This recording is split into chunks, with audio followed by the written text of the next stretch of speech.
अरब देश का रहने वाला है, ये मुस्लिम है। कहती जब इस धरा धाम पर मुस्लिम लोग आए थे तो सबसे पहले ये काल यौवन ही आया था। जरासंध और काल यौवन की बहुत बड़ी मित्रता थी। जा करके बताया, नारद ने कहा है काल यौवन ऐसा कर, तू जा अपने मित्र की सहायता कर और कन्हैया बलराम को मार दे। क्या मैं तो जानता भी नहीं हूँ कन्हैया बलराम हमें को। कहा जिसकी सांवली सूरत होगी, घुंघराले बाल होंगे, टेढ़ा खड़ा हुआ होगा, हाथों में बंसी होगी, वही कन्हैया होगा। के पति का अंत कर दिया तो ये दोनों जाति अपने पिता जरासंध के पास में, और जरासंध से जाकर के ये सारी बातें कही है, पिताजी आपकी बेटियां लड़ापा भोग रही हैं, आपको ये राज सुहा रहा है। तो जरासंध ने अपनी बेटियों को समझाया और समझा करके अपनी बेटियों को कन्हैया बलराम से बदला लेने के लिए आता है। मथुरा नगरिया पर जब चढ़ाई की तो 23 अक्षरी सेना लेकर के आया है जरासंध।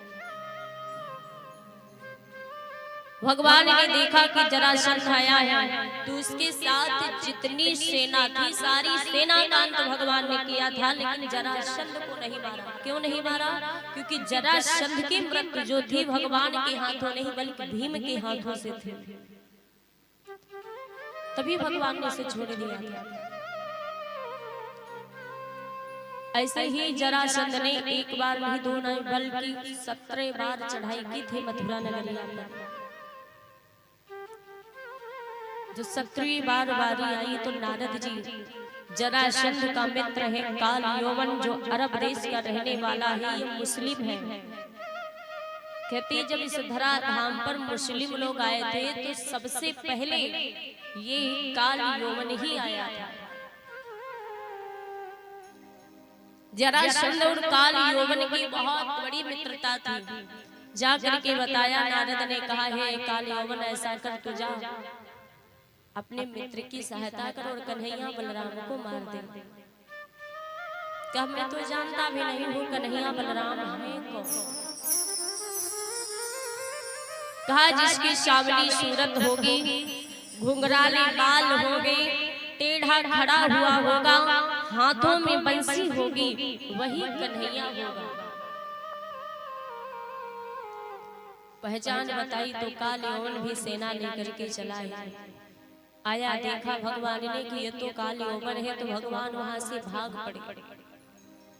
भागते भागते जाते हैं कि धौलागिरी पर्वत पर एक गुफा है, जिस गुफा में मुचकुंद जी सो रहे हैं। भगवान ने जाके अपना पीताम्बर मुचकुंद को उड़ा दिया और वहीं गुफा में छिप करके बैठ गए। काल यौवन पहुंचा, कहने लगा अरे चोर मुझसे इतना डरता था तो पहले बता देता, मैं यहाँ तक तेरा पीछा करते हुए क्यों आता। पकड़ के पीताम्बर जब खींचा तो जैसे ही पीताम्बर खींचा है तो उस मुचकुंद की आंखें खुल गई। तो आंख में आंख मिलते ही काल यौवन जल करके भस्म हो गया।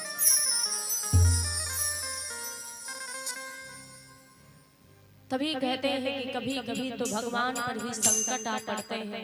भगवान अपने आप को मुसीबत में डाल सकता है, अपने आप को मुसीबत में देख सकता है, कष्ट में देख सकता है, लेकिन अपने भक्त को कभी मुसीबत में परमात्मा नहीं देखता है। भगवान को भक्त से बहुत प्रेम है, जो अपने भक्त को कभी भगवान दुखी नहीं देखता है कि अगर तुम भगवान के सामने रोओगे तो तुम्हारी मुसीबतों को अवश्य दूर करेगा। ऐसे ही भगवान,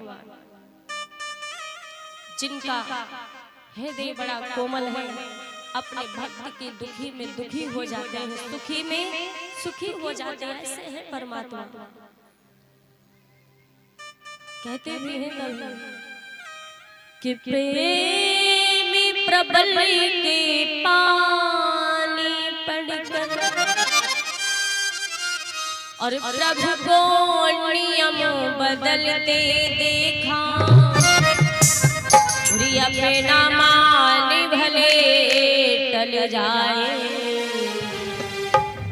कमान न टलते देखा, अपना मान भले टल जाए, भक्त का मान न टलते देखा। अपना मान भले टल जाए, भक्त का मान न टलते देखा।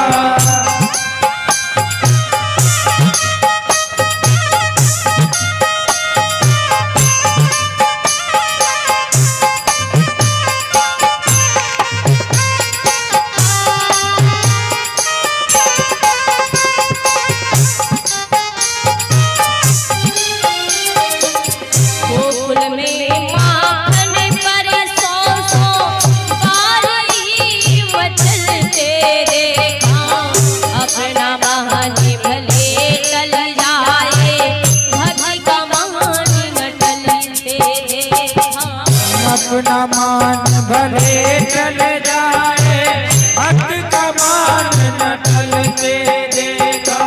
तेरे प्रबल के पाले बड़ी बड़ी, सबको नियम बदलते देखा। अपना मान भले टल जाए, भक्त का मान न टलते देखा। अपना मान भले टल जाए, भक्त का मान न टलते देखा। अपना मान भले टल जाए, भक्त का मान न टलते देखा।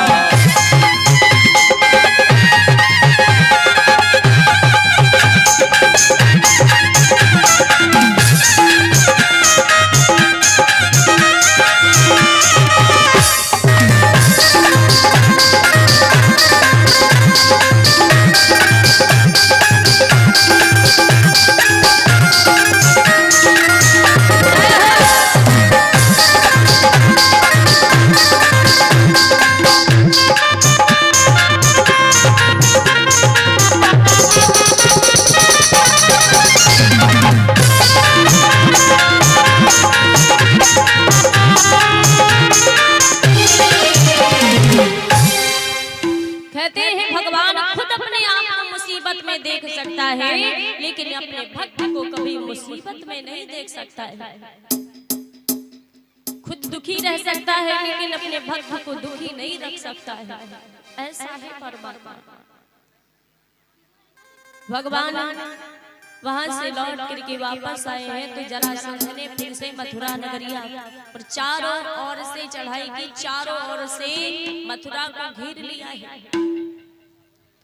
कहीं से निकलने की जगह नहीं थी। भगवान ने देखा कि तो जरासंध ने चारों ओर से घेर लिया, तो भगवान करते क्या है, जब चारों ओर से घिरे हुए उस जरासंध को देखा है, भगवान वहीं से भाग पड़े।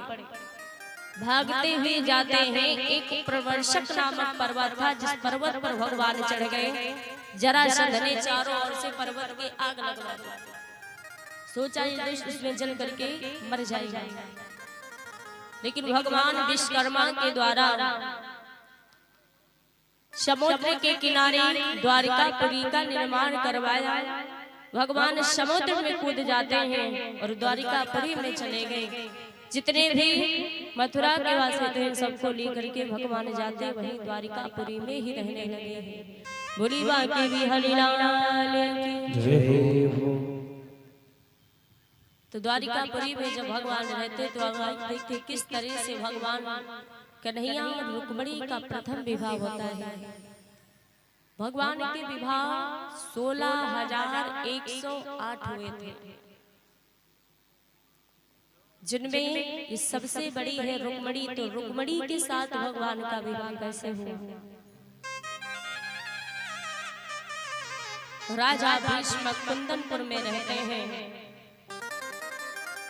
बहुत अच्छी राजा है, प्रजा का पालन करते हैं, सारी प्रजा को पुत्र के समान प्रेम करते हैं।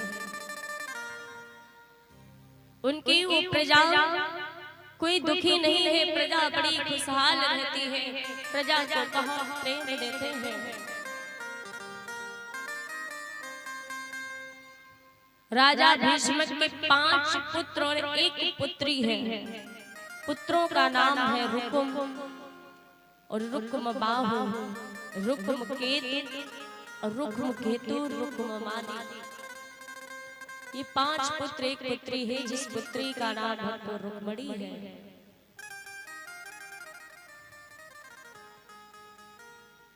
राजा भीष्मक जी बड़ा ही प्रसन्न रहा करते हैं। तो ये रुक्मणी जी जो है, रुक्मणी को भगवान कृष्ण से बहुत प्रेम था। पहले का समय ऐसा था कि जब बरसात हुआ करती थी तो संत लोग जो थे जाके राजाओं के यहाँ रुकते थे। जब राजाओं के यहाँ रुकते हैं तो ये भगवान कृष्ण का नाम लिया करते और इनकी छवि का वर्णन किया करते थे। तो कुछ ऋषि महात्मा लोग राजा भीष्मक के यहाँ भी रुके। जब वहां पर रुके हुए थे, भगवान कृष्ण का नाम लेते उनकी छवि का रोज वर्णन किया करते हैं। ये रुक्मणी जब भगवान का नाम सुनती है तो उनकी छवि का वर्णन सुनती है, तो ये सुन सुन करके रुक्मणी को भगवान से बहुत प्रेम हो जाता है। का दादी बता रही, दादी कह रही देखो चना ले लिया है? अरे बहुत अच्छी बात है, करना चाहिए दान। देखिए शरीर से हो सके शरीर से करिए, धन दौलत से हो सके धन दौलत से